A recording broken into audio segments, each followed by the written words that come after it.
Para algunos, un héroe. Para otros, un monstruo. Deseaba que comenzara una tercera guerra mundial.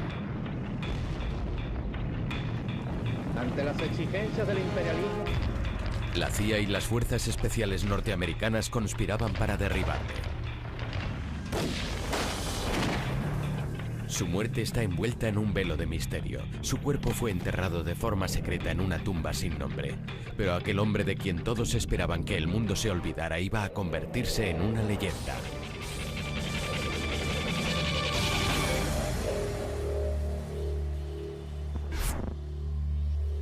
Che Guevara, vida de un rebelde. Jóvenes y revolucionarios de todo el mundo le veneran como a un gran personaje. Su rostro aparece en millones de camisetas, pero el Che Guevara auténtico no era una imagen bidimensional, sino un hombre muy complejo y con un objetivo determinado. El Che consideraba que formar parte de una guerrilla era la máxima expresión del género humano. Alguien a quien se prepara para sacrificarse por un ideal, en este caso por la causa del marxismo-leninismo, como solución para los males de la humanidad. Y el único modo de cambiar por completo el orden mundial dominado por el capitalismo yanqui. John Lee Anderson, en su biografía Che Guevara, una vida revolucionaria, explora al hombre que hay detrás del mito.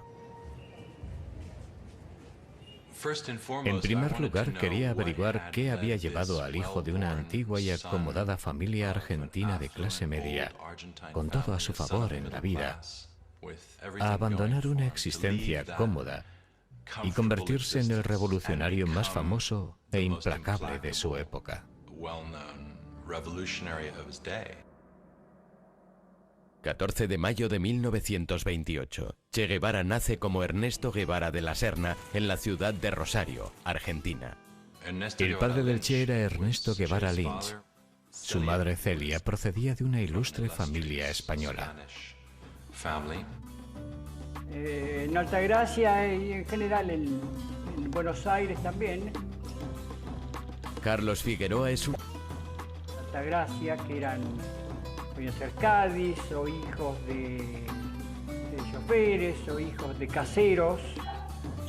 No hacían absolutamente ni... El mayor de los 4 hijos, Ernesto, padece asma crónica, una enfermedad que le importunaría toda la vida. La familia se traslada a Altagracia, una ciudad en la montaña, esperando que su clima seco mejore la afección de su hijo. En Altagracia, Ernesto conoce a Calica Ferrer.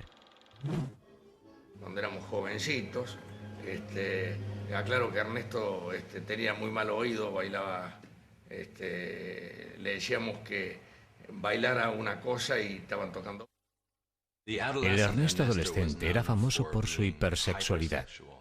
Tuvo su primera experiencia con una sirvienta de la familia.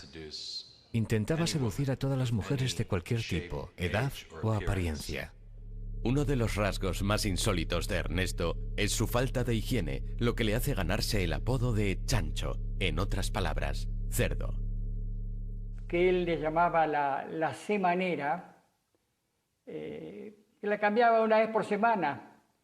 Y entonces le pusimos chancho y ahí quedó chancho. Pero a pesar de sus excentricidades, Ernesto tiene un lado muy introspectivo. Siempre estaba buscando, no sé, el sentido de la vida. Ernesto siempre se destacó por ser adelantado, muy intrépido, muy valiente, siempre... Nehru, Gandhi, Steinbeck y Follner y Mussolini. Era un lector voraz. Aunque se matricula en la Facultad de Medicina, la verdadera educación de Ernesto proviene de los viajes que hace por la subdesarrollada Latinoamérica. Alberto Granado era un estudiante mayor que él. Le propuso hacer un viaje en moto a lo largo y ancho de Latinoamérica. Se trataba de buscar algo más allá de los privilegiados confines donde habían nacido. Deja aparcada su licenciatura en medicina y el 4 de enero de 1952, Ernesto y Alberto se ponen en camino en una vieja Norton denominada La Ponderosa II. Lo único que podíamos ver era el polvo del camino y a nosotros en la moto devorando kilómetros en nuestro viaje al norte. Viajaron hacia la Patagonia y cruzaron Chile, donde la Ponderosa finalmente se agotó.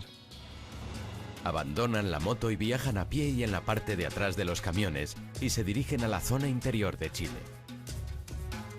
Subieron al norte para ver la mina de cobre a cielo abierto más grande del mundo, Chuquicamata, que ocupaba un lugar preponderante en la imaginación de los latinoamericanos de aquella época, ya que pertenecía y era explotada por Estados Unidos. Era esa noción de la empresa brutalmente capitalista explotando a los trabajadores locales. Las compañías norteamericanas como Anaconda y Kencott monopolizan la industria minera de Chile. Las empresas norteamericanas iban a América Latina por dos razones: materia prima barata y sueldos bajos. Para un joven nacionalista e idealista de principios de los años 50, fue muy duro constatar las políticas que Estados Unidos practicaba en Latinoamérica. Vio algo que no había visto antes. Vio el rostro de la miseria. En América, siendo como era Ernesto, realmente le chocó terriblemente. De Chile, Ernesto y Alberto se dirigen a Perú y después siguen hasta Venezuela. Tras 7 meses en la carretera, Alberto decide quedarse en Venezuela, mientras que Ernesto vuelve a Buenos Aires para terminar su último año en la Facultad de Medicina con una nueva conciencia social. Todo este recorrido por nuestra América, con A mayúsculas, me ha cambiado más de lo que esperaba. Cuando terminó me dijo, viste, vos no me creías. Me acabo de recibir del médico. Preparémonos que nos vamos ya de viaje. Ese es el último viaje de acá de la Argentina. Ernesto y Calica se dirigen a Bolivia. En el camino conocen a otros jóvenes viajeros. Conocer, es decir, Ernesto siente gran curiosidad por el fervor político de los estudiantes y la situación en Guatemala, donde el presidente Jacobo Arbenz está intentando provocar una revolución social mediante una reforma agraria. Arbenz intentaba nacionalizar las tierras no aprovechadas de las grandes empresas norteamericanas de plátanos y frutas, especialmente United Fruit. Por supuesto, la compañía United Fruit estaba muy vinculada a la administración Eisenhower. El secretario de Estado John Foster Dulles había pertenecido al Consejo de Administración de United Fruit y además era el hermano de Alan Dulles, director de la CIA. United Fruit pagó a un cualificado especialista en relaciones públicas para que fomentara el temor a una amenaza comunista en Guatemala, este pequeño y empobrecido país. 24 de diciembre de 1953. En medio de este ambiente cargado, Ernesto llega por primera vez a Guatemala. Muy pronto le presentan a una mujer peruana llamada Hilda Gadea. Hilda se enamoró perdidamente de él de inmediato. Incluso llegó al punto de empeñar algunas de sus joyas para pagar el alojamiento de Ernesto, y finalmente comenzaron a dormir juntos.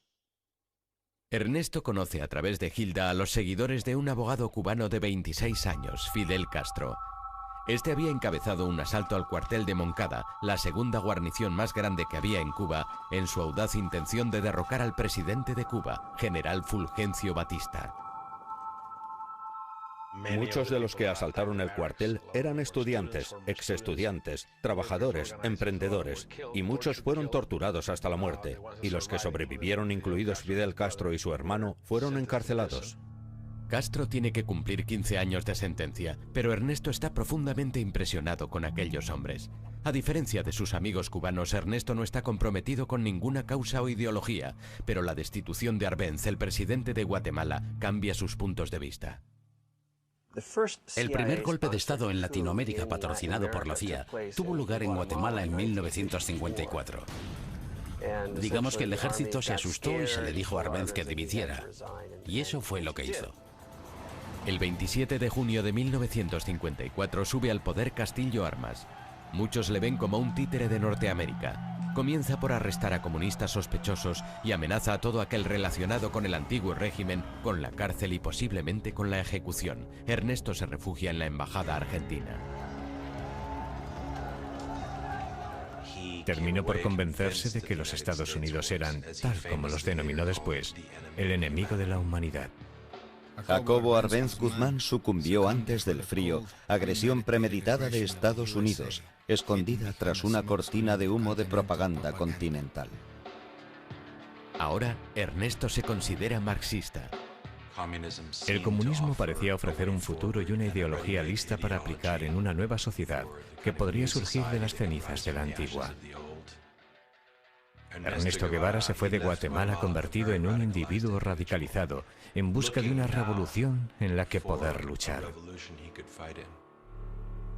En septiembre de 1954, como muchos otros izquierdistas, Ernesto se dirige a México, donde el expresidente Cárdenas había nacionalizado los yacimientos de petróleo en la década de los 30.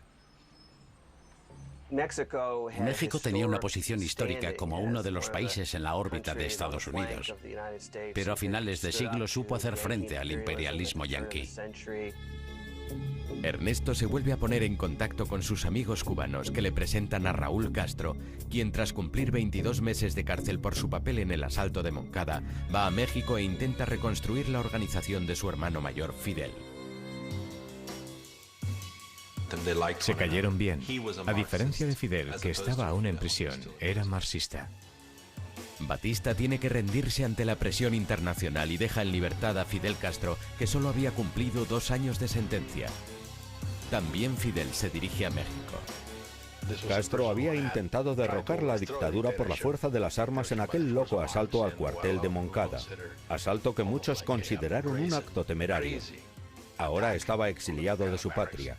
¿Y adivinan qué? Iba a organizarse, volver a su país y hacer lo mismo. Mientras Ernesto es reservado, serio, comunista, Fidel Castro no es ninguna de esas cosas. Estaba metido de lleno en la improvisada política de su época y se consideraba a sí mismo patriota y nacionalista. Aún no era marxista-leninista. En agosto de 1955, y deseando conocer al hombre que había levantado semejante pasión entre sus seguidores, Ernesto le pide a Raúl que le organice un encuentro. El encuentro dura toda una noche.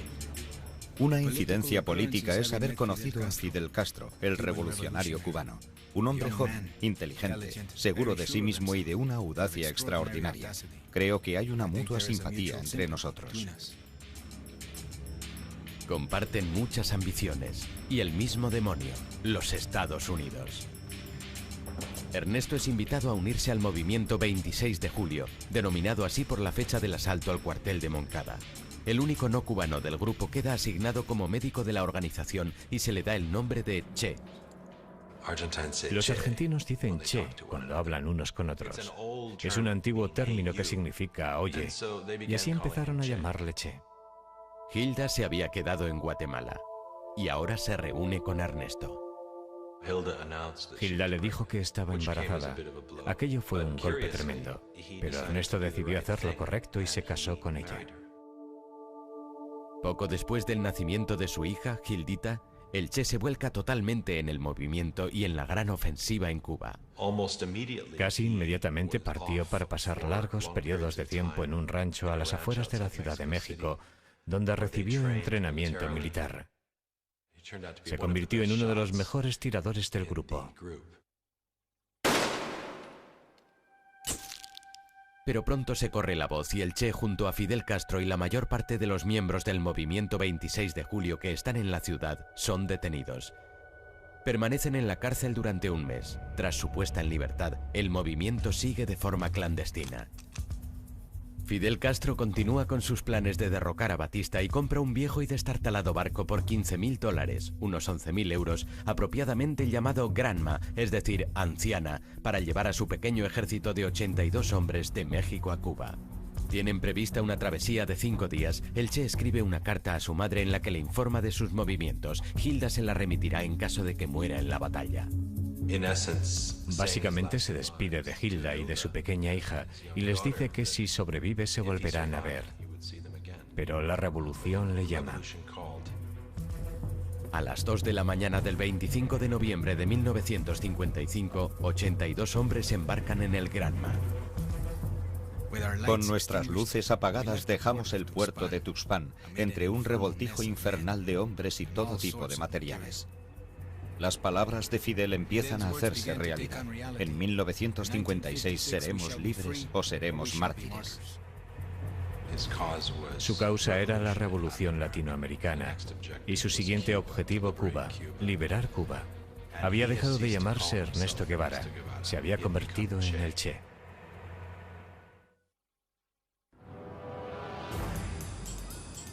El 25 de noviembre de 1955, un Che Guevara de 27 años emprende junto a Fidel Castro y otros 80 hombres una expedición armada para derrocar al presidente de Cuba, Fulgencio Batista.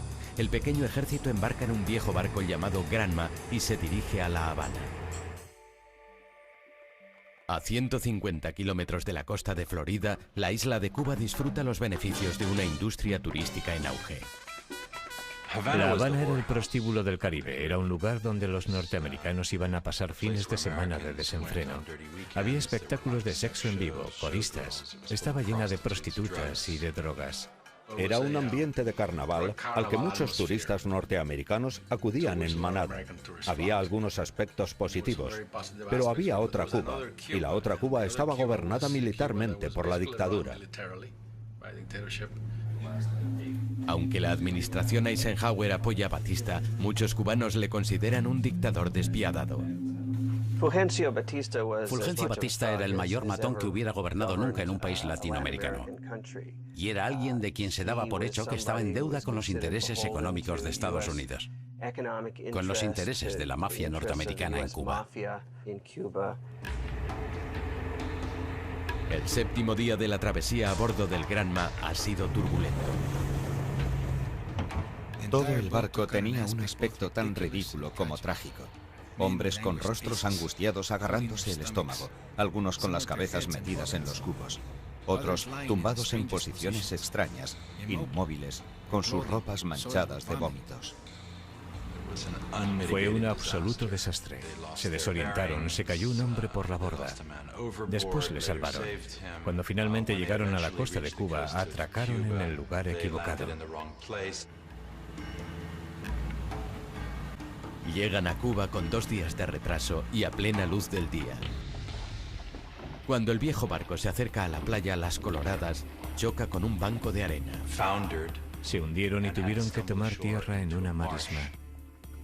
Antes de que el escuadrón tenga la oportunidad de reagruparse, la Fuerza Aérea de Batista les ataca y el Che y el resto del grupo de Fidel Castro corren a ponerse a salvo. Durante los 3 días siguientes consiguen eludir a las fuerzas enemigas, pero el 5 de diciembre se les acaba la suerte. En unos segundos, un vendaval de balas.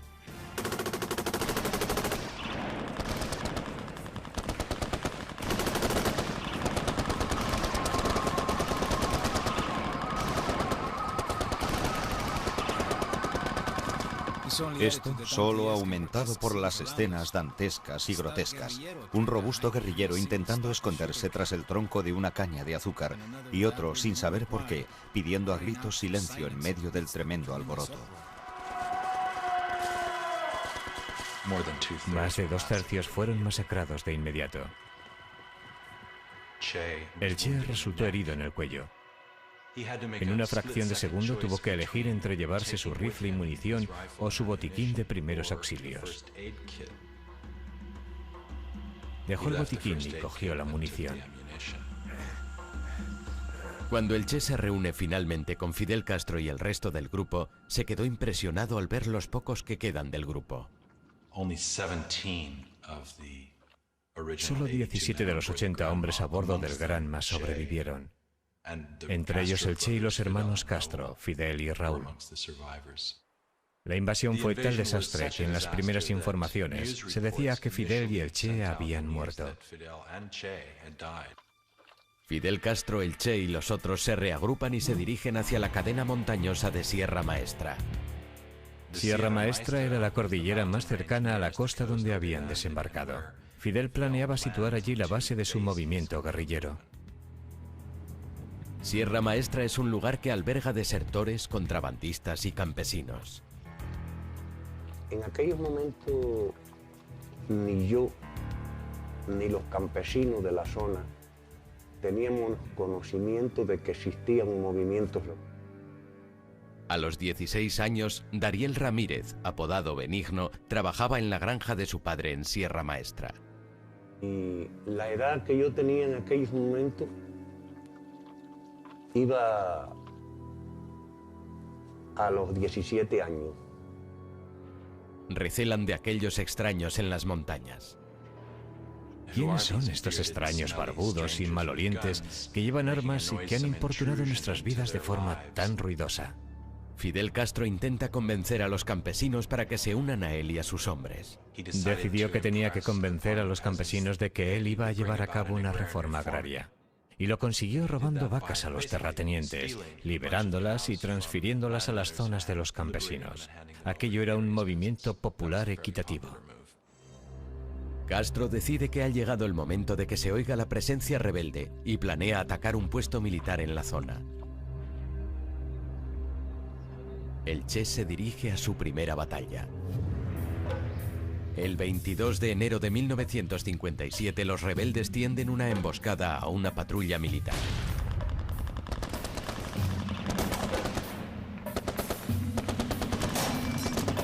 Cuando suenan los primeros disparos, el Che se encuentra cara a cara con el enemigo.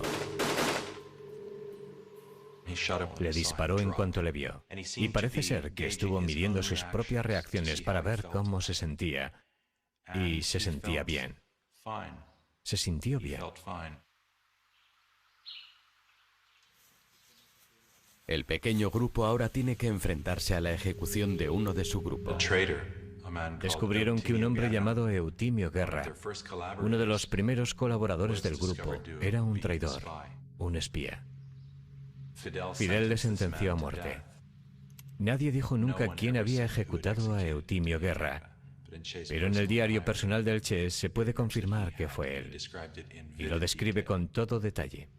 Le despoja de todas sus pertenencias, intercambia unas palabras con él, y después él se pone a su lado. Justo entonces se desató una tormenta. Le puso un revólver en la sien y le voló la tapa de los sesos, con un revólver del calibre 25.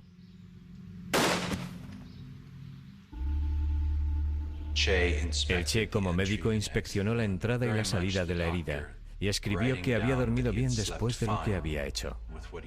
A partir de entonces, el Che cambió. La guerra es dura. Y cuando el enemigo estaba intensificando su agresividad, uno no podía tolerar ni siquiera la sospecha de una traición.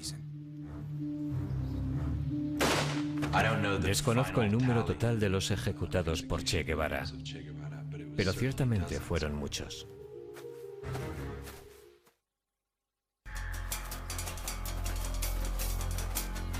El 17 de febrero de 1957, una pequeña banda de revolucionarios escondida en la jungla y comandada por Fidel Castro supone una amenaza constante con sus emboscadas al ejército y castiga a los traidores de su grupo.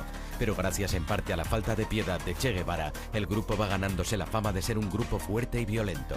La tropa de Fidel Castro y sus hazañas atraen pronto la atención de la prensa mundial. Herbert Matthews, redactor del New York Times, consiguió entrevistarse con Fidel Castro. Y este quiso hacerle ver que disponía de 100 a 150 hombres dispuestos para la lucha armada. En realidad, aquel temible ejército rebelde lo componen solo 20 hombres. Cuando un mes después se publica el artículo, se confirma que Fidel y el Che han sobrevivido al ataque inicial de las fuerzas de Batista y que su movimiento se está desarrollando en Sierra Maestra. En respuesta, Batista despliega 1.500 soldados más para dar caza a los rebeldes. A partir de ese día, yo me convertí en un colaborador del grupo de Fidel y el Che, ¿no?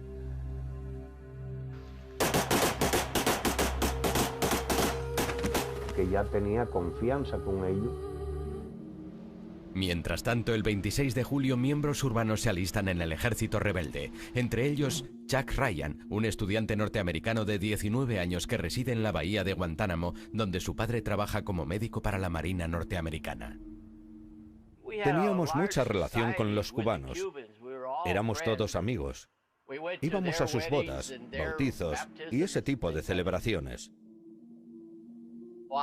Yo me ofrecí desinteresadamente a ayudarles, consiguiéndoles armas para luchar contra la dictadura. Pronto invitan a Chuck y a otros 2 adolescentes de Guantánamo a unirse a los rebeldes. Hablamos de ello, arreglamos algunas cosas y les dejamos unas cartas a nuestros padres. Los jóvenes norteamericanos y otros 50 nuevos reclutas son conducidos a Sierra Maestra. Una de las primeras personas que conocieron fue el Che. Creo que enviaron al Che porque muchos de los hombres que venían con nosotros se encontraban bastante mal. Estaban muy cansados, completamente desfallecidos. Y es que tardamos 30 horas en subir aquellas colinas, cargados como íbamos. Hay otros voluntarios norteamericanos. Uno de ellos es el joven de 18 años, Don Soldini. Se calcula que todo el ejército rebelde, incluyendo a Fidel, Che, Raúl y mi grupo, consistía en 300 hombres. La vida en el campamento rebelde no es fácil. Mis botas no tenían suelas. Comíamos cuando podíamos. A veces no teníamos agua. Anduvimos unos 300 kilómetros por las montañas. Yo tuve disentería y en fin. En las selvas de Cuba, los rebeldes son vulnerables a todo tipo de problemas de salud que el Che trataba. Teníamos las piernas infectadas por picaduras de mosquitos.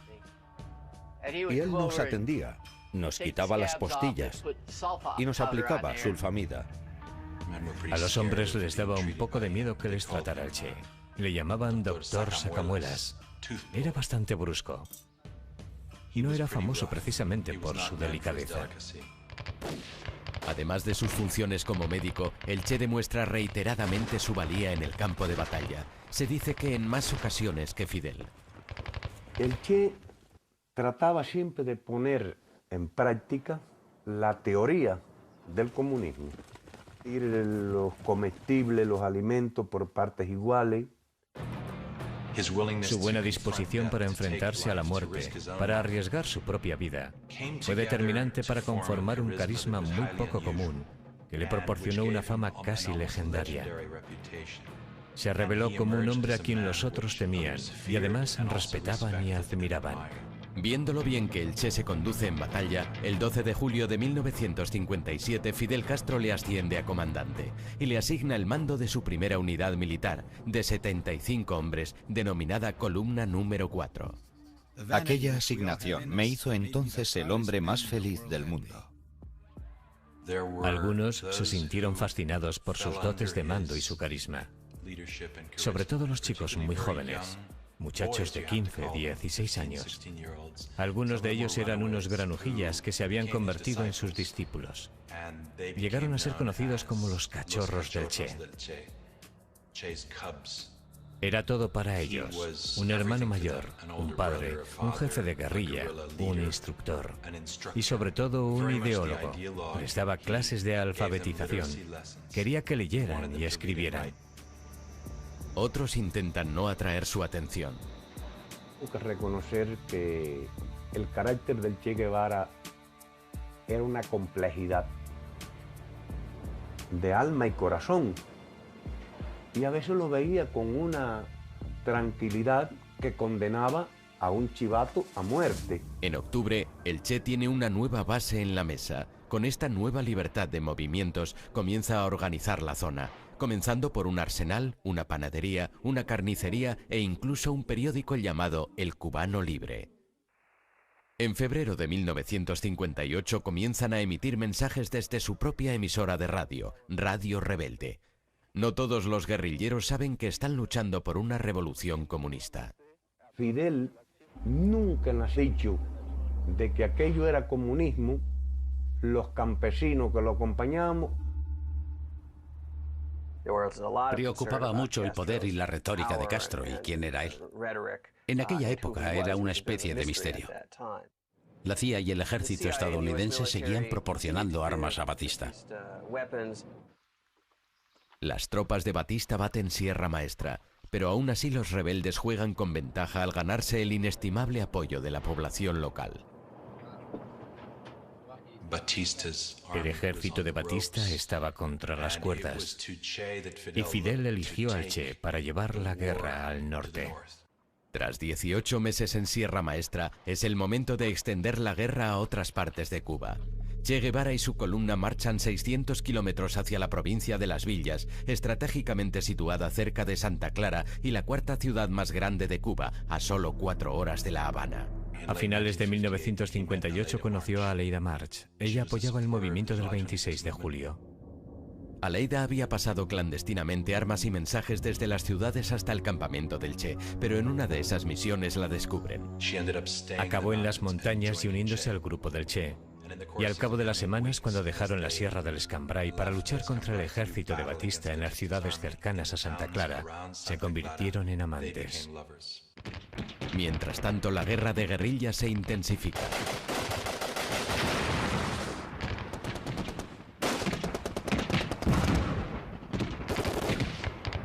Fidel Castro y su ejército rebelde, formado ahora por unos 800 hombres, comienzan a trasladarse a la provincia de Oriente. Mientras, el Che ataca cuarteles del ejército utilizando tácticas psicológicas de la guerrilla para ahuyentar al enemigo. Imaginemos un lunes a la 1 de la madrugada. Un rebelde dispara un tiro al cuartel. Y por supuesto, la respuesta es una gran cantidad de disparos. Y a continuación, este rebelde se iba a casa a dormir. La noche siguiente, un rebelde iba a las 11 de la noche y otro a las 4 de la madrugada. Y ambos hacían lo mismo, disparar un tiro. La tercera noche, en aquel cuartel estaba todo el mundo despierto, nadie dormía. Así conseguían que aquellos soldados quisieran marcharse. Y por supuesto, tras 2 semanas, aquella guarnición abandonaba el campamento. Te encuentras en una situación en la que piensas que el enemigo es superior, y eso no puede ser muy bueno para la moral de la tropa, lo que definitivamente afectó al ejército de Batista. El 27 de diciembre de 1958, Fidel Castro ordena al Che que ataque Santa Clara, el último bastión de Batista, con 340 guerrilleros, para luchar contra una fuerza enemiga 10 veces mayor. Los guerrilleros estaban instruidos, sabían lo que estaban haciendo, sabían que tenían un buen comandante, tenían al Che. Él era el mejor, confiaban en él. Estábamos siguiendo todo a través de la onda corta de Radio Rebelde. Las noticias que nos llegaban desde Santa Clara, donde estaba el Che, no eran muy buenas. La emisión rebelde decía que estaban recibiendo una paliza. Pero aquella información era equivocada. Estaban luchando contra un ejército superior, pero formado por gente muy pobre, y no iban a jugarse la vida por mantener a Batista en el poder. Siendo conscientes de la inutilidad de la resistencia, se rindieron y más de 100 armas pasaron al lado de la libertad. El golpe final a las fuerzas de Batista llegó cuando el Che y sus hombres tienden una emboscada a un tren que transportaba refuerzos a Santa Clara. El 31 de diciembre de 1958, Batista huyó de La Habana con todo su séquito y varios millones de dólares en metálico. Cuando se propaga la noticia de la marcha de Batista, las tropas comienzan a rendirse. Fidel ordenó al Che que marchara de Santa Clara a La Habana, mientras él hacía un desfile victorioso más pausado a lo largo de la isla. Un Fidel Castro de 32 años y su ejército rebelde llegan a La Habana el 8 de febrero de 1959. Hoy todos los ojos de los poderosos opresores y de los esperanzados están fijos en nosotros. El sueño del Che es el de una Latinoamérica unida y socialista, un nuevo orden mundial que no casa bien con los Estados Unidos. Para lograrlo, el Che extenderá la revolución por todo el continente, pero antes se va a derramar más sangre.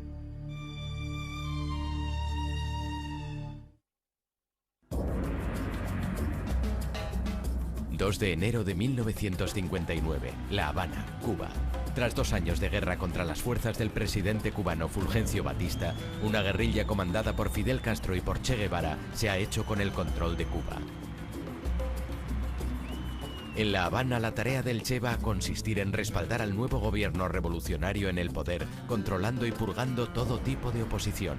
Mientras el presidente Fulgencio Batista huye de Cuba derrotado, Fidel Castro y su ejército rebelde hacen una entrada triunfal en La Habana. Nos recibieron como libertadores. La gente corría de aquí para allá con botellas de ron. La gente se volvió loca. Aquello fue una cosa muy bonita, fue una experiencia maravillosa, que creo que por primera vez en la vida se ha visto al pueblo de Cuba todo unido. Tras 2 años viviendo en las montañas, los rebeldes no tienen fuerzas para resistirse a las tentaciones de La Habana. El Che tuvo que dictar órdenes estrictas en cuanto a la conducta de sus jóvenes que llegaban a La Habana por primera vez y que se encontraban con aquellas mujeres jóvenes y hermosas. Literalmente se lanzaron sobre ellas. Aleida me describió todo aquello como una especie de orgía, sobre todo en las matas, debajo de la gran estatua de Cristo. La esposa del Che, Hilda, no le había visto desde que empezara la guerrilla 2 años antes. Vuela a La Habana con su hija sin saber que hay otra mujer en la vida del Che. Él le dijo enseguida que ya no estaba enamorado de ella y que quería el divorcio. El Che se casó con Aleida 2 meses después, en una pequeña ceremonia con Raúl Castro como uno de sus testigos. Mientras el Che pone en orden su vida privada, Fidel Castro comienza a implementar el primer cambio importante en Cuba. En un principio, la mayor parte de la población estaba esperando un cambio. Castro, cuando estaba en las montañas, siempre prometió elecciones, elecciones libres, en 18 meses. There is not communism or Marxism in our ideas. We will not seize any land from anybody. Sin embargo, el 16 de febrero, solo 2 meses después de la victoria rebelde, Fidel Castro jura como primer ministro y no hay elecciones. Entonces, ciertos segmentos de la clase profesional, la élite y la clase media, comenzaron a desconfiar de Castro y de su régimen. Hubo un debate que comenzó casi desde el primer día que Castro tomó el poder, y era si era comunista o no. Y parte de ese debate se centró en el Che Guevara, quien obviamente pronto apareció en la pantalla de radar de la CIA. Temiendo que una alianza con un conocido comunista podría hacer peligrar su posición, Fidel Castro mantiene al Che a distancia. Ordenó al Che que se hiciera cargo de la fortaleza La Cabaña, que es una antigua plaza fuerte colonial que domina el puerto de La Habana y la ciudad. Allí fueron juzgados los criminales de guerra. El Che ordena la ejecución de los sentenciados como culpables. Es decir, seguir haciendo lo que ya había hecho en la guerra.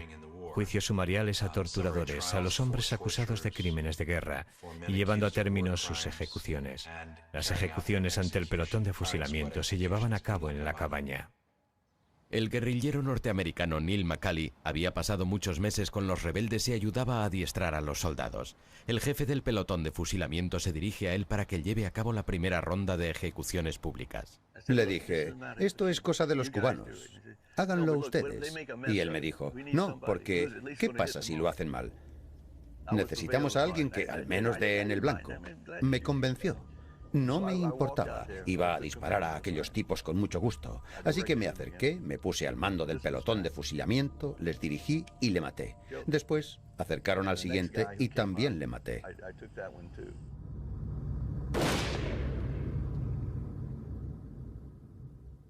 Durante el siguiente año y medio son ejecutados por los pelotones de fusilamiento cientos, algunos dicen que miles de personas. Aquellas muertes ayudan a fortalecer la espeluznante reputación del Che. Ambos eran unos asesinos, unos criminales. Castro mató a miles de personas y Che Guevara también mató a miles de personas. Así que el Che también era un demonio. Además de los culpables, algunos aseguran que también fueron ejecutados muchos inocentes. Por esa razón, muchas personas le odian, porque fue el causante del dolor y el sufrimiento en muchísimas familias. ¿Mataron a inocentes? Yo no conozco ningún caso. Lo que esto provocó fue que se mostrara a un Fidel a quien solo le importaba el negocio, nada de revolución. Cuba era un lugar peligroso. Mientras el Che continúa con los tribunales de guerra, las mismas preguntas que se hacen en Estados Unidos respecto al nuevo régimen se las hace también al otro lado del mundo el primer ministro soviético Nikita Khrushchev. Mi padre preguntó a la inteligencia, al KGB, a sus analistas políticos, ¿quiénes son esos tipos? Y le respondieron que eran dictadores de Centroamérica en sustitución de otro dictador de Centroamérica que con toda seguridad estaban a favor de Estados Unidos y tal vez eran agentes de la CIA. No tenían ni idea de que pudieran ser socialistas. Siendo consciente de que tiene que mitigar la preocupación de Estados Unidos, Fidel Castro viaja a Washington el 15 de abril de 1959. Se reunió con el vicepresidente Nixon. Afirmó en la prensa norteamericana que él no era marxista, lo desmintió una y otra vez y dijo ser humanista demócrata. Durante aquellos meses iniciales todos hacían conjeturas respecto a Fidel. Pero entre bastidores, Fidel Castro se había alineado con el Partido Comunista Cubano. Siempre ha quedado la duda de si Fidel se convirtió en marxista por razones pragmáticas o evolucionó con el tiempo. Pero sin duda las convicciones ideológicas del Che influyen en Fidel. Durante los años en Sierra Maestra, el Che fue una caja de resonancia vital y un consejero de Fidel. Él le forjó como un hombre fuerte y revolucionario, y también contribuyó a su cambio de rumbo hacia la izquierda. Fidel Castro comparte con el Che ideología y la voluntad de cambiar Cuba. De forma secreta se reunía con el Che y algunos de sus compañeros más radicales para trazar los planes del futuro Estado comunista de Cuba. El gobierno comienza a preparar la reforma agraria cubana, ley que promulga la confiscación de la propiedad privada. Pero antes de poner en práctica el plan, el Che es enviado al extranjero. Los espías norteamericanos que vigilaban Cuba, e incluso muchos cubanos, creían que Fidel había marginado al Che. Era excesivamente radical. El 12 de junio de 1959, el Che sale de Cuba para visitar Asia, África y Europa, y toma su primer contacto con la Unión Soviética. Les ofrece un trato. Estados Unidos había rechazado comprar varios millones de toneladas de azúcar cubano. Eran las normas en la Guerra Fría. Aunque tú no pensaras que esas personas podrían ser tus aliados o tus amigos, si intentaban hacer algo que fuera negativo para tu enemigo, tenías que ayudarles. Los soviéticos aceptan comprar lo que los norteamericanos habían rechazado. Necesitaban armas. Así que la Unión Soviética comenzó a venderles antiguos tanques soviéticos y algunos aviones y aviones de combate. Los soviéticos también les proporcionan petróleo que las refinerías pertenecientes a Estados Unidos se niegan a procesar. El Che tenía un rostro público y una existencia clandestina que Fidel asumía y alentaba. Como recompensa, Fidel le da al Che un papel importante en el gobierno cubano como director del Ministerio de Industrialización y es nombrado presidente del Banco Nacional de Cuba. Mostraba su desdén por el mundo de las finanzas y el dinero, firmando los billetes del Banco de Cuba simplemente con la palabra Che. Firmó las primeras monedas oficiales solo con la palabra Che. Y en mi opinión, aquello fue un insulto al pueblo cubano. Fue un insulto. La estructura capitalista de Cuba está llegando a su fin. Castro bajó el nivel de vida de Cuba, por lo que, en vez de hacer más ricos a todos, hizo muchísimo más pobres a todos. Fidel Castro decreta una reforma agraria y el 7 de mayo de 1959 se llevan a cabo las primeras confiscaciones de las grandes propiedades agrícolas. La gente comienza a ver la realidad de lo que va a venir. Y muy pronto los cubanos comienzan su éxodo a Miami. Mientras miles huyen de Cuba, el Che aborda un plan incluso más radical. Un argumento favorito del Che era que para que Cuba llegara a ser totalmente soberana políticamente, tenía que ser económicamente independiente de Estados Unidos. Y la única forma de conseguir aquello era cortando todos los lazos económicos con los Estados Unidos. Estados Unidos ha invertido millones de dólares en Cuba. Todo pertenecía a Estados Unidos. La compañía eléctrica, los puertos, las minas, la línea aérea que volaba 2 veces al día a Miami, las cadenas de televisión. A la negativa de Estados Unidos de refinar el petróleo de Cuba, Fidel responde nacionalizando todas las compañías petroleras extranjeras. En represalia, Estados Unidos rompe todas las relaciones diplomáticas. Menos de 10 meses después, todas las empresas norteamericanas son embargadas. Washington contraataca y anuncia un embargo comercial de todas las exportaciones de Cuba. Mientras aumenta la tensión con Estados Unidos, en Cuba cualquier tipo de oposición al régimen es vista como contrarrevolucionaria y un delito. Incluso está mal vista la práctica de la religión. Varias docenas de sacerdotes católicos son expulsados de la isla. Juramos sobre la Biblia y prometimos luchar hasta que Cuba fuera libre, o hasta la muerte. Y muchos de los fundadores de mi organización, MRR, Movimiento de Recuperación Revolucionaria, murieron frente al pelotón de fusilamiento. Los asesinatos fueron terribles. Se producían en todas partes. Yo no quería vivir bajo un régimen como aquel, ni mi esposa tampoco. Mientras miles huían de Cuba, aquel estado de confrontación establecido por el gobierno revolucionario cubano contra Estados Unidos ya no se puede soportar más. Sinceramente, es un hombre incontrolable. Esa es la clave, no podemos controlarle. El servicio interno de la CIA dice que Fidel Castro tiene que ser eliminado y la revolución cubana anulada. Y necesitamos poner en marcha un plan para derrocar el gobierno de Castro. Mientras la visión del Che de una Cuba socialista se hace realidad, el presidente Eisenhower mantiene reuniones a puerta cerrada. Ha llegado el momento de la acción. Está a punto de empezar una guerra secreta. Al año de la llegada al poder de Fidel Castro, la economía capitalista de Cuba se ha desmoronado. Che Guevara está directamente implicado en la confiscación de la tierra. Se nacionalizan los intereses extranjeros. Miles de cubanos huyen del país.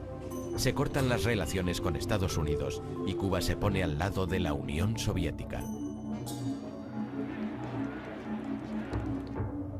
Norteamérica toma medidas. Se le presenta un plan al presidente Eisenhower y él lo firma. Se pone en marcha un programa de operaciones encubiertas para invadir Cuba.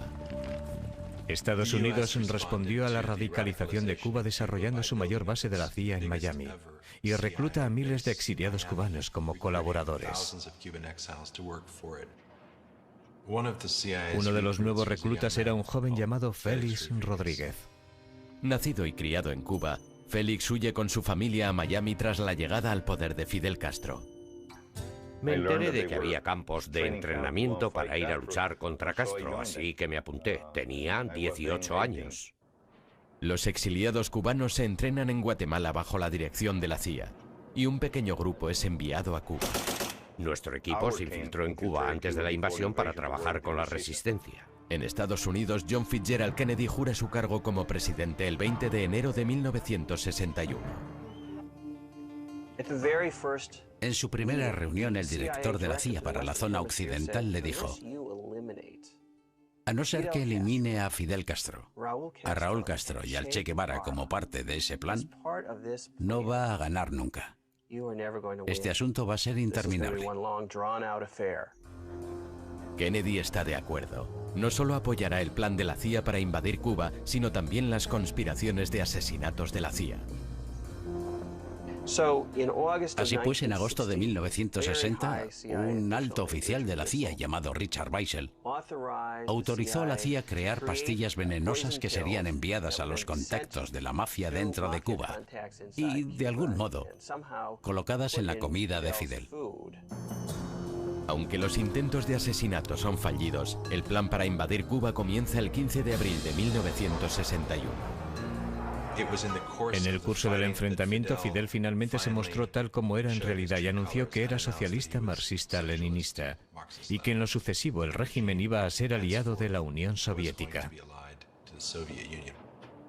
Fidel Castro asigna al Che el mando del ejército occidental de Cuba, pero la invasión comienza en el sur, en una zona llamada Playa Girón, en la bahía de Cochinos. Cuando el ejército formado por cubanos exiliados, conocido como Brigada 2506, se aproxima a la isla el 17 de abril de 1961, sus barcos son hundidos por la Fuerza Aérea Cubana. Se esperaba alguna ayuda, como una ayuda aérea o de la Marina, pero esa ayuda no llegó. Durante 48 horas aquel ejército fue severamente castigado. El Che estaba lejos de la acción, pero todos atribuyeron la victoria sobre los norteamericanos a él y a Fidel Castro. Eran unos héroes en las escuelas, en las universidades y también para los líderes de la Unión Soviética. Para el nuevo presidente norteamericano, la invasión es un desastre. Hubo un famoso encuentro entre Che Guevara y un asesor de Kennedy llamado Richard Goodwin. Lo primero que le dijo a Goodwin fue: gracias por lo de la bahía de Cochinos. Ayudó a consolidar nuestra revolución. Antes de la invasión éramos un joven gobierno fragmentado, pero después nuestra victoria y el fervor nacionalista que se despertó nos ha permitido avanzar realmente y de forma mucho más firme que antes. Aquella invasión fue un fracaso en todos los sentidos. Fidel Castro y el Che están convencidos de que Norteamérica les invadirá de nuevo y buscan protección en los soviéticos. Mi padre decía, no podemos proteger Cuba utilizando fuerzas convencionales, así que tenemos que ser muy rotundos. Aquel que invada Cuba se verá metido en problemas porque nosotros vamos en serio. La última discusión acerca de desplegar misiles en Cuba tuvo lugar entre el Che y Khrushchev. Muy pronto son detectados misiles soviéticos en Cuba. Es una época muy peligrosa. Fidel Castro y el Che conminan a los soviéticos a lanzar los misiles en caso de una invasión terrestre norteamericana.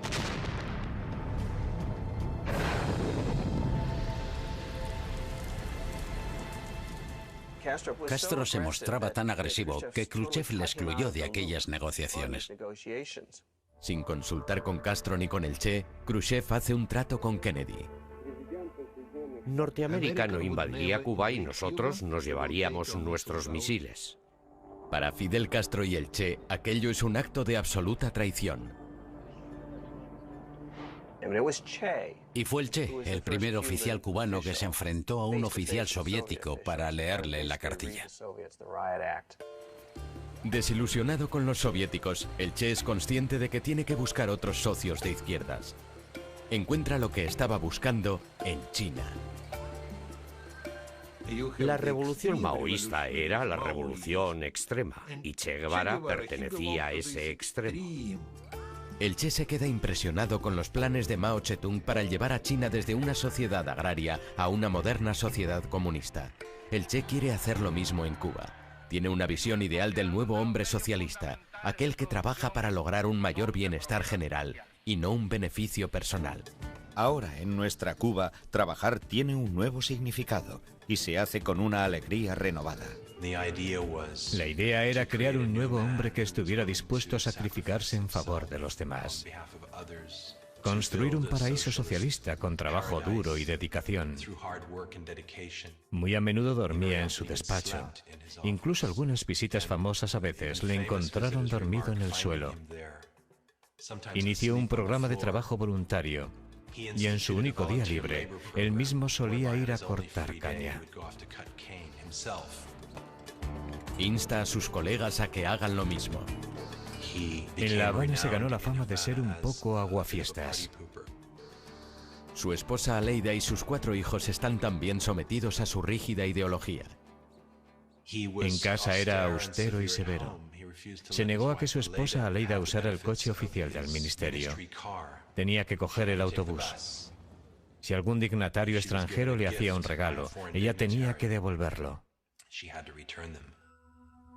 El Che también tiene otras arriesgadas campañas en mente. El Che quería centrarse mucho más en una revolución internacional. Comenzó a hacer renacer sus esperanzas de extender la revolución socialista a otras partes de Latinoamérica, como una forma de crear un respiro, de abrir un nuevo pulmón para Cuba en el hemisferio. Los soviéticos le veían cada vez más como una especie de radical peligroso y prochino, y plantearon sus críticas a Fidel. El Che es consciente de que la situación en Cuba se está complicando y empieza a pensar en marcharse.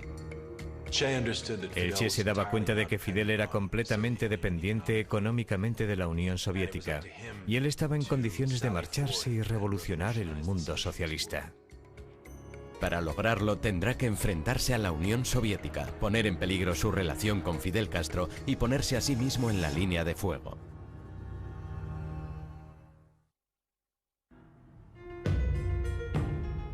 En 1963, la economía de Cuba sufre una debilidad sin precedentes. Los planes de Che Guevara de lanzar al país han fracasado. Su solución es acabar con la dependencia soviética de Cuba y extender la revolución por todo el mundo. El Che estaba cada vez más desencantado de cómo se estaban desarrollando las cosas, al ser Cuba un satélite de la Unión Soviética. En agosto de 1964, la atención de la administración de Lyndon Johnson se desvía de Cuba a Vietnam y a la creciente agitación en África. Los cubanos también ponen sus ojos en África, sobre todo en lo que había sido el antiguo Congo belga. El Congo está en el corazón de África. Podía ser el motor o el corazón de una revolución socialista que saliera al exterior y liberara al hemisferio.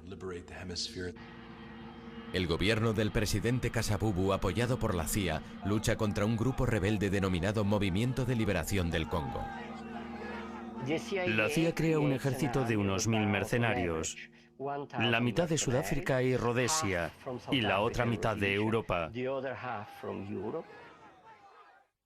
Y los cubanos creen que ellos también deberían ir a apoyar a las fuerzas que luchaban contra el grupo apoyado por Estados Unidos.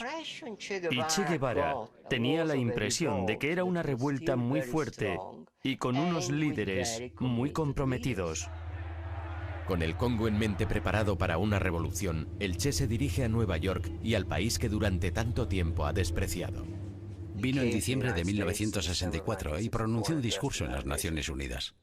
Total de los artefactos termonucleares y apoyamos la celebración de una conferencia de todos los países del mundo para llevar a cabo estas aspiraciones de los pueblos. Vistiendo el uniforme verde de la revolución, critica la implicación de Estados Unidos en Vietnam y el conflicto en el Congo. Después una aparición en el programa de noticias Face the Nation. Más tarde se dirige al norte de África, a la ciudad de Argel, donde pronuncia un discurso criticando abiertamente a la Unión Soviética. El Che rompió su relación con los soviéticos. Cuando vuelve a La Habana, el Che y Fidel Castro tienen una reunión a puerta cerrada.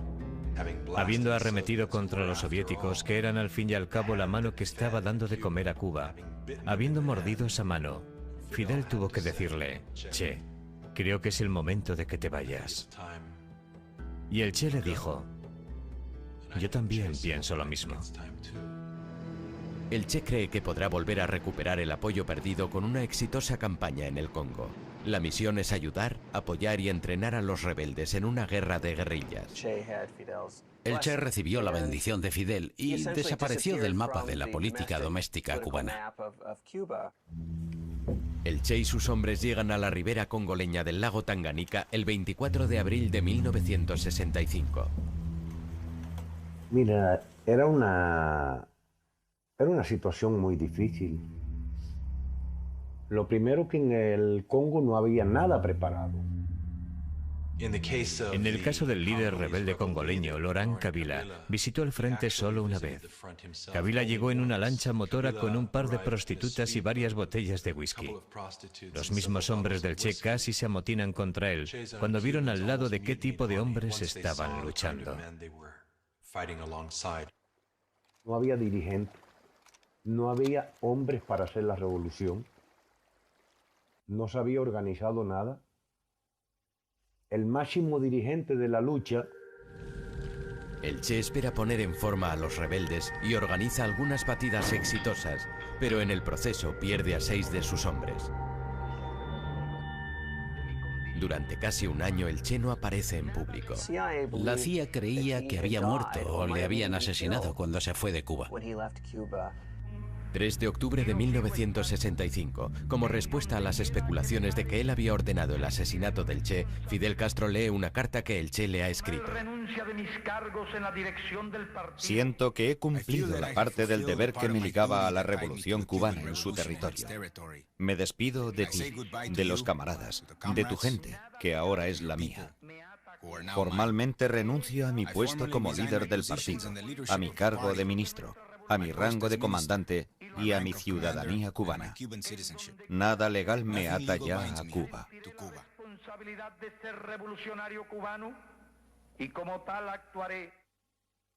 El Che no esperaba que la carta se leyera en público. Y resulta que ya no lo era. Ni comandante de cubano ni de africano, porque de africano no podía ser, porque ya allí no había africano a quien mandar. El Che estaba viviendo un periodo muy negro. También recibió la noticia de la muerte de su madre. Estaba muy unido a su madre. Aquello fue algo realmente duro para él. Cuando el Che llega al Congo, ya llega transformado en otra persona. Ya no es el Che común, no es el Che. A mediados de octubre, las fuerzas gubernamentales y los mercenarios avanzan. Su campamento fue prácticamente destruido. La resistencia rebelde se desmoronó y al mismo tiempo el gobierno de Tanzania decide que no va a apoyar más esa guerra. Fidel insta al Che a que abandone la misión y sus hombres vuelvan a casa. El retrato que dieron del Congo fue ignominioso. Así fue como él lo describió, y contentos de haber podido salir con vida. Admitiendo la derrota, el Che se refugia en la embajada de Tanzania y después se traslada a una casa segura en Praga. Fidel le envió emisarios, instándole a recapacitar y volver. El Che se negó. No quería volver a Cuba después de haber dicho que se marchaba. Y si fuera necesario, moriría liderando otras revoluciones en otros lugares. Pasado algún tiempo, Fidel le dijo al Che que había acordado un trato con el líder del Partido Comunista de Bolivia para que el Che fuera allí. No podía dejar escapar aquella oportunidad. En Bolivia, el plan del Che es adiestrar a una guerrilla para comenzar una guerra de liberación que podría extenderse por todo el hemisferio. Esperaba desencadenar suficientes fuerzas insurgentes por todo el mundo que pudieran atraer a todo el arsenal norteamericano. Esto les distraería de Vietnam y a la larga toda su potencia se podría tambalear y cambiar el orden mundial de una vez por todas. Estaba intentando comenzar la Tercera Guerra Mundial. Una guerra que eliminará el capitalismo y en su lugar instaurará el comunismo. Si lo hubiera conseguido, habría cambiado el mundo. El Che jamás consideró que podría fracasar.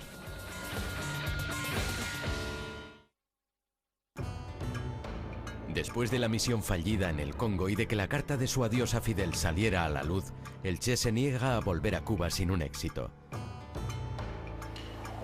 Sus planes de extender la revolución le llevan a Bolivia. Noviembre de 1966. El Che llega a La Paz disfrazado de forma muy convincente. El Che se arrancó los pelos uno a uno. Se creó la identidad de un viajante, un hombre de 50 y tantos años. Se dirige a la base de Nancahuazú, donde se reúne con Loyola Guzmán y otros miembros del Partido Comunista de Bolivia. Era militante de la Juventud Comunista de Bolivia desde el 60 y por esa razón, como era parte de la Dirección Nacional de la Juventud Comunista, el Che explica la misión al grupo. Fidel que estaba preso en Cuba, que Fidel lo había hecho matar, etcétera, etcétera, que estaba dirigiendo guerrillas Pero pronto el Che cambia de planes. En vez de utilizar Bolivia como base para iniciar la revolución en otros países, la utilizará como el punto de arranque de la revolución que él mismo liderará.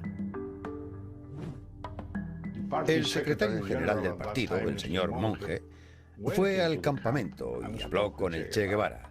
Y le dijo que solo si el Partido Comunista de Bolivia, favorable a Moscú, lideraba el movimiento, podrían tener la posibilidad de triunfar. El Che rechaza renunciar a su puesto de líder. El partido se ha alzado en armas contra nosotros y no sé a dónde nos llevará esto, pero eso no nos detendrá. Pero la pérdida de apoyo del grupo de Monge deja al Che con tan solo 24 soldados, entre ellos algunos de sus viejos camaradas cubanos. En Bolivia, el disfraz del Che va cambiando. Pues nos habíamos pasado 5 meses entrenándonos. Lo único que no estaba era lo que Fidel nos había prometido. Para empeorar las cosas, el apoyo al movimiento de los campesinos que fue tan importante en Cuba no lo encuentran en Bolivia. Tuvimos una reforma agraria en 1952, así que cada campesino era dueño de su propia tierra. Teníamos un gobierno democrático y prensa libre. La región del Chaco de Bolivia, donde el Che decide comenzar su campaña, es también bastante inhóspita. Donde inclusive no aparece el habla quechua, el habla que hay en esa zona. Aún así, el Che continúa con sus planes. Si pudo lograrlo en Cuba, también podría conseguirlo en Bolivia.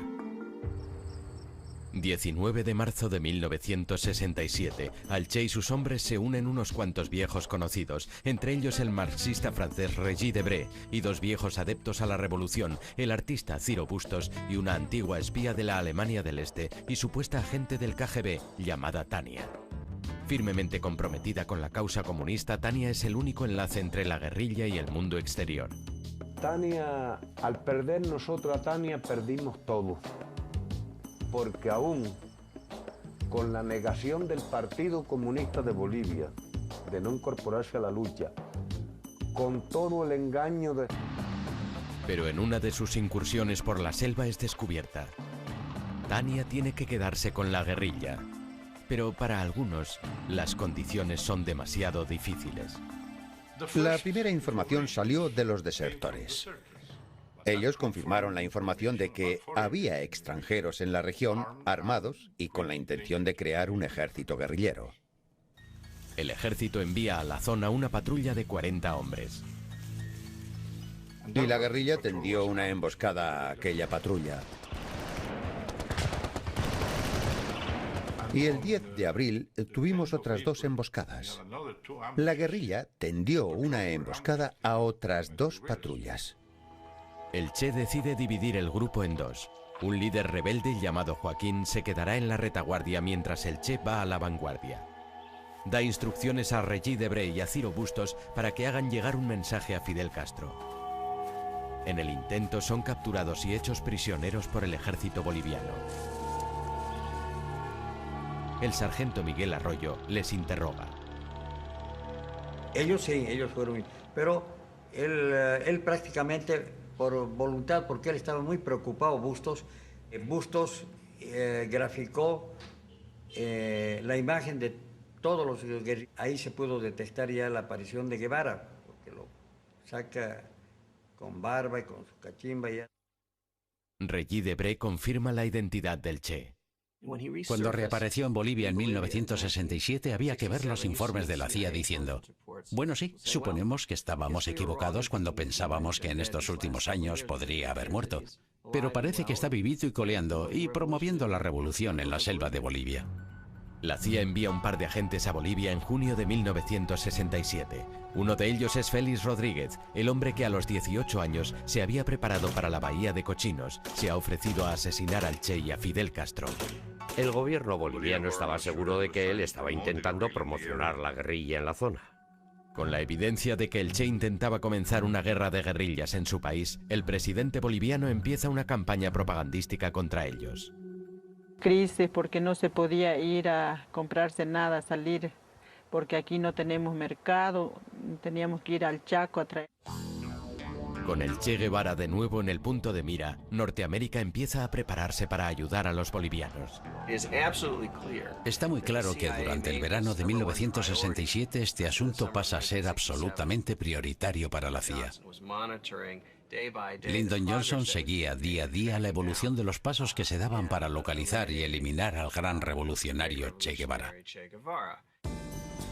Un legado de la presidencia de Kennedy es la creación de un grupo contrainsurgente de élite conocido como los Boinas Verdes y que son desplegados en Bolivia.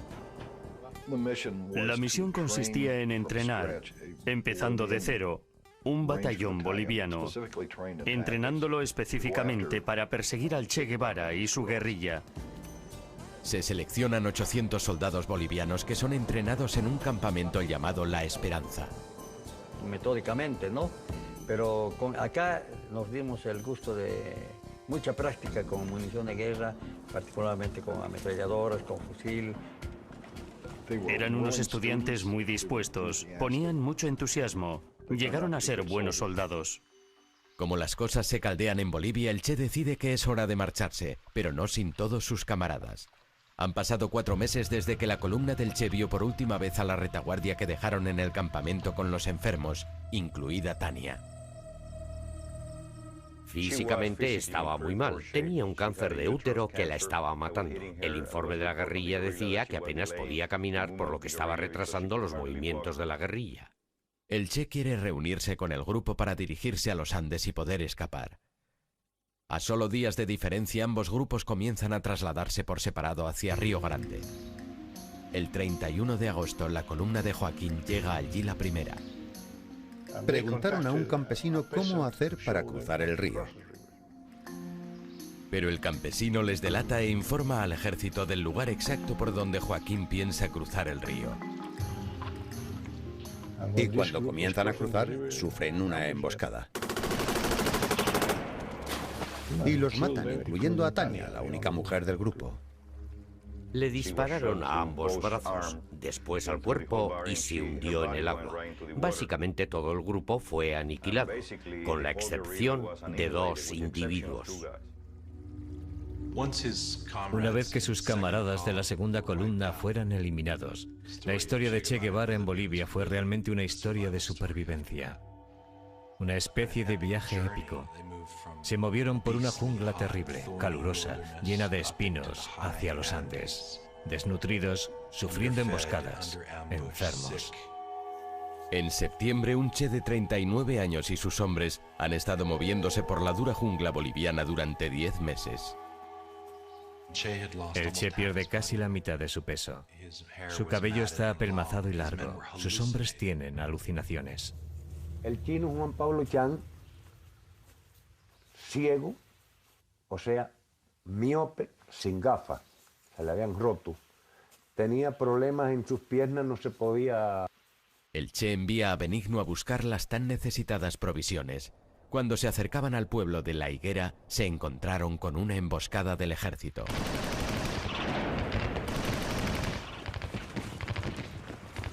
Regresé a donde estaba el Che, le explico la situación que hay. Ahí el Che me ve mi herida. Heridos, enfermos y exhaustos, los guerrilleros se dirigen despacio hacia un barranco cerca de La Higuera. El 8 de octubre, un campesino de la zona les descubre y da parte a un oficial del ejército. De inmediato despliegan el 2º batallón en la zona. Pero no hubo. Mientras tanto, yo acá a Valle Grande, y una columna como era tan larga... Tenía unos 70 hombres conmigo. Bajamos a La Higuera y de allí al barranco. Cuando los soldados bolivianos comienzan a descender por las montañas, el Che se da cuenta de que él y sus hombres están atrapados. Tendrán que luchar para poder escapar. Recibimos disparos de los guerrilleros. Murieron 2 soldados, así que empezamos a disparar.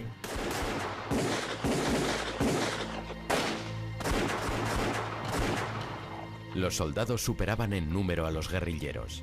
Algunos de los guerrilleros fueron asesinados. El mismo Che fue herido y de un disparo le arrebataron el rifle de la mano. Ya no podía disparar. Un guerrillero boliviano llamado Willy acude a ayudarle intentando ponerle a salvo. Por seguridad tenía 2 soldados arriba, a unos 15 metros. Y vieron a esos 2 individuos intentando salir del barranco. Avanzaban despacio. Los soldados esperaron hasta que estuvieron delante de ellos. Los 2 guerrilleros no tienen escapatoria. Una cosa que me llamó la atención es que llevaba un pequeño cazo con 6 huevos. Tenía mucho cuidado en proteger a aquellos huevos. Probablemente iba a ser su comida al día siguiente. Y le dije, ¿quién eres? Y él me contestó, soy el Che, y valgo más vivo que muerto. Ha hecho falta un ejército, pero finalmente Che Guevara ha sido capturado.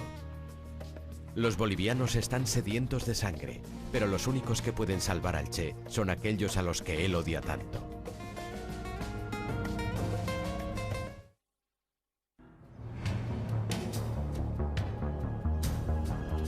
...8 de octubre de 1967... Tras 11 meses huyendo, los sueños de revolución de Che Guevara han terminado de forma sangrienta en la selva boliviana. Que el Che había sido hecho prisionero tratando de ayudar a uno de los compañeros, al chino específicamente. Con la mayor parte de sus hombres muertos, el Che y Willy, un soldado rebelde, son conducidos fuera del barranco. Le dejé un soldado para que se apoyara y fue andando todo el camino. Es una ardua caminata. Se tardan varias horas en llegar a La Higuera. Allí le introdujeron en la pequeña escuela de adobe del pueblo. Lo metieron al Che al aula donde yo trabajaba. Y custodiaban ellos de una manera bien... Curiosa, la maestra de la escuela local, Julia Cortez, pide que le dejen ver al prisionero. Sofisticado en su vestimenta, ¿no? Esa era mi curiosidad tan grande que yo tenía de ver cómo era esa persona tan especial. Luego, como estaba un poquito oscuro, iba a salir, pero que no había ese rato a quien preguntar, que tendría que esperar que retorne nuevamente alguien del lugar donde estaban concentrados. La tomó con mucho gusto y luego me agradeció, me dijo. El capitán Gary Prado también habla con el Che. Le pregunté, ¿por qué no se rindió hace unas semanas? ¿Por qué no disolvió a sus guerrilleros? ¿Dónde iba a ir?, me dijo. Ese era su auténtico drama. No tenía dónde ir. En Vallegrande, el agente de la CIA Félix Rodríguez y los otros mandos bolivianos reciben la noticia. Aquella noche lo celebramos, compramos un par de botellas de whisky y lo celebramos. Al día siguiente, Félix Rodríguez y el coronel boliviano Centeno llegan a La Higuera. Al entrar en la habitación a mano izquierda estaba atado al suelo y frente a él estaban los cuerpos muertos de 2 cubanos. Había perdido. Parecía un mendigo. Sientes pena, piedad por su apariencia. Era absolutamente desastrosa. El coronel Centeno trata de interrogar al Che. El coronel Centeno fue el que le habló. Yo estaba allí de pie con el otro oficial y el coronel empezó a hacerle preguntas. El Che no le contestaba. El coronel Centeno se puso furioso y dijo: usted es un extranjero, ha venido a mi país y lo menos que puede hacer es contestarme. Félix envía un mensaje diciendo que el Che ha sido capturado. El mensaje tiene que ser enviado a través de la CIA por varios países sudamericanos. Tardará horas en llegar a Washington. Félix vuelve a la escuela para ver si el Che quiere hablar con él. Cada vez que intentaba preguntarle sobre intereses tácticos, con cuántos hombres contaba, de dónde venía, él me sonreía y decía: ya sabe que no puedo responder a eso. Si soy sincero, muchas veces ni siquiera prestaba atención a lo que me decía. En mi cabeza tenía la imagen que tantas veces había visto del hombre en uniforme al lado de Mao Zedong y los líderes soviéticos, y el aspecto que tenía en ese momento. Era una situación muy extraña, una situación única. Félix saca al Che fuera y posa con él para una fotografía. En ese momento pensaba que le íbamos a perdonar la vida. Poco después se oye un tiro en la escuela.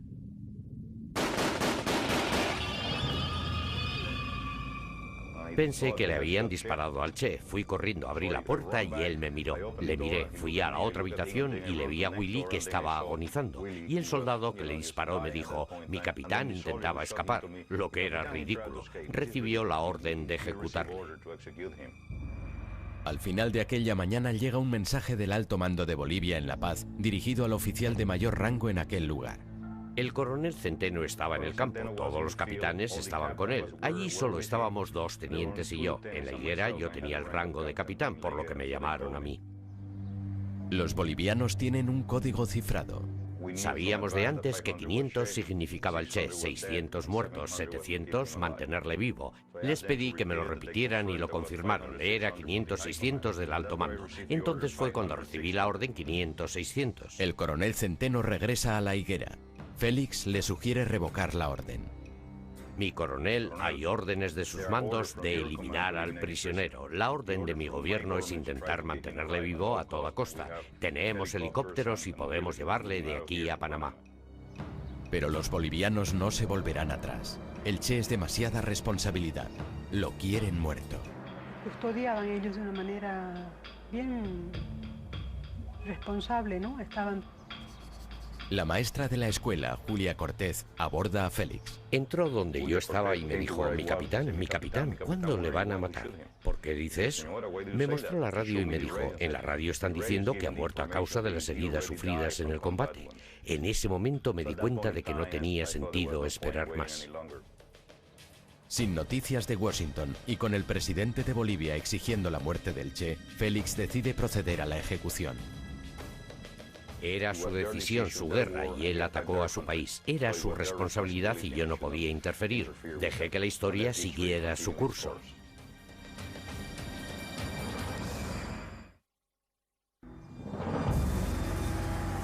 Solo un día después de la captura de Che Guevara, el gobierno boliviano ordena su muerte. Las noticias afirman que ha muerto en la batalla. Encerrado en una celda junto a los cadáveres de sus compañeros, el Che espera su destino. El 9 de octubre, a las 12:30 del mediodía, el agente de la CIA, Félix Rodríguez, entra en la escuela. Estaba sentado en el banco. Me quedé de pie frente a él y le dije, comandante, lo siento, lo he intentado. Se quedó blanco como una hoja de papel, pero muy tranquilo me dijo, es mejor así. No deberían haberme capturado vivo. Le pregunté si quería que mandara algún mensaje, si quería algo para su familia. Puede decirle a mi esposa que vuelva a casarse y que intente ser feliz.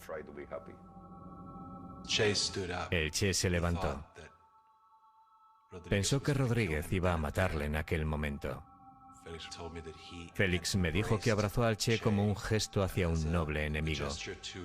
Después se despidió de él y salió. Rodríguez salió fuera y pidió voluntarios. Mario Terán, un joven sargento, da un paso al frente. Al saber que él iba a ser el ejecutor, me acerqué y le dije, no le dispare por arriba, hágalo por abajo, ya que se supone que ha muerto debido a las heridas sufridas en combate. Terán entra en la escuela listo para ejecutar al líder rebelde. Cuando ve a Terán entrar en la habitación, sabe que aquel es el hombre que le va a matar. Cuando uno mira a los ojos de su asesino, sabe que va a morir. Cuando Terán entra, el Che le dice, dispara, cobarde, solo vas a matar a un hombre. En otras palabras, no vas a matar mis ideas. Terán disparó varios tiros. Parece que el primero le hirió en un brazo. Cayó al suelo y se mordió una mano para evitar gritar de dolor.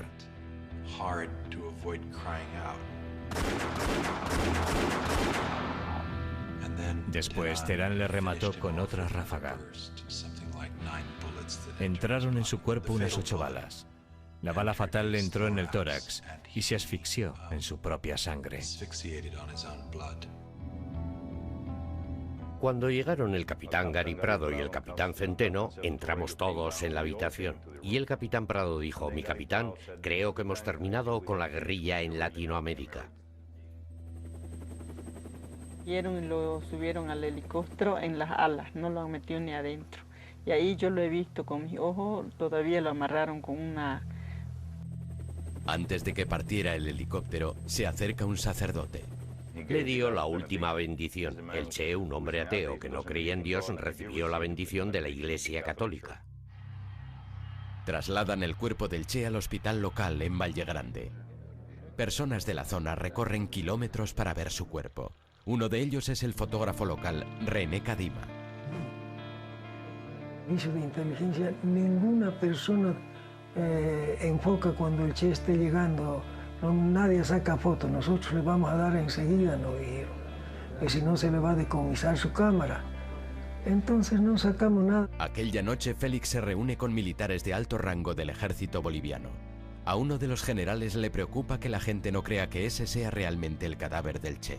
Decía, si Fidel Castro desmiente que sea el Che Guevara, nosotros tenemos que probarlo. Y dijo, córtenle la cabeza y pónganla en formaldehído. Yo le dije, como altas instancias del Estado, ustedes no pueden presentar la cabeza de un ser humano como prueba. Y dijo, pues córtenle ambas manos y pónganlas en formaldehído. Así que se le cortaron ambas manos por aquí. Las manos del Che son enviadas a Cuba como prueba de que está muerto. He sacado fotos, habían ido y lo enterraron. El cadáver del Che y los de sus camaradas muertos han sido secretamente enterrados en un lugar no revelado. Fue una decisión tomada entre el presidente boliviano, la CIA y los generales que estaban allí en ese momento. La idea era negar al Che una tumba donde sus seguidores pudieran encontrarle y rendirle tributo.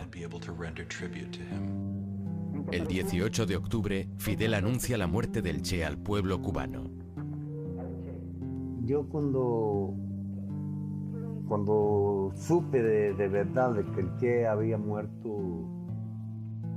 En todo el mundo la gente se manifiesta en protesta contra su ejecución. Con la muerte del Che crece su leyenda. Su rostro se ha convertido en el icono por excelencia de la juventud rebelde ante el poder establecido. El lugar donde fue enterrado el Che permanece en secreto durante 28 años, hasta que el escritor John Lee Anderson descubre la verdad. Tuve una entrevista con el general retirado Mario Vargas Salinas y se me ocurrió preguntarle así como de pasada, ¿dónde está el cadáver del Che? Aunque yo supiera que era un secreto militar. Valle Grande. No olvidaré jamás el día que fui a esa fosa y me dijeron en voz baja, John Lee, es él. Eres consciente de que estás observando la escena del crimen, que todo un Estado ha intentado ocultar, y sientes que aquel es un momento histórico. Me sentí tan bien al poder revelar todo aquello. Los restos del Che y de los otros son finalmente depositados en una tumba en Santa Clara, Cuba, en el 30º aniversario de su muerte. Su hermoso martirio terminó nutriendo y alentando a las futuras generaciones de Latinoamérica y de todas partes. Sin embargo, su auténtico logro como revolucionario solo se ha producido en Cuba. El problema es que fracasó. Ninguna de las cosas que quiso cambiar han cambiado todavía. La mayoría de las personas que tuvieron relación con el Che y de algún modo le ayudaron, pagaron las consecuencias. Son los que quedamos. No queda más nadie, ni de boliviano ni cubano.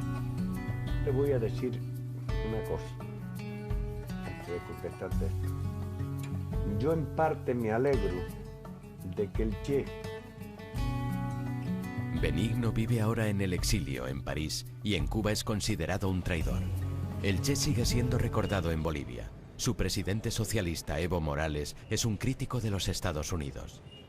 Guevara en Bolivia, Che Guevara, Fidel Castro, un grupo que ahora, sin levantar armas contra el imperio, contra los nuevos patrones en Bolivia y en Latinoamérica, pues estamos no solo en tiempos de lucha, sino en tiempos... Habían algunos partidos políticos de izquierda, oportunistas, que no apoyaron esa lucha de Che Guevara. Actualmente ya nadie habla de la guerra de guerrillas. Es todo terrorismo. Ya no hay Che Guevara, solo Osama Bin Laden y personas como él. El Che era casi un purista. No estaba de acuerdo con el terrorismo. En la guerra del Che no había coches bomba. No había terroristas suicidas. Había una idea de sacrificio noble. En definitiva, el Che era una paradoja. Era alguien con cuya indignación social y pasional puedo identificarme y entender. Pero también era alguien cuya, a veces fría lógica, y cuya retórica, y cuyas acciones me parecen terribles. Alguien que anhelaba cambiar el mundo y que lo intentó, pero que, en última instancia, fracasó.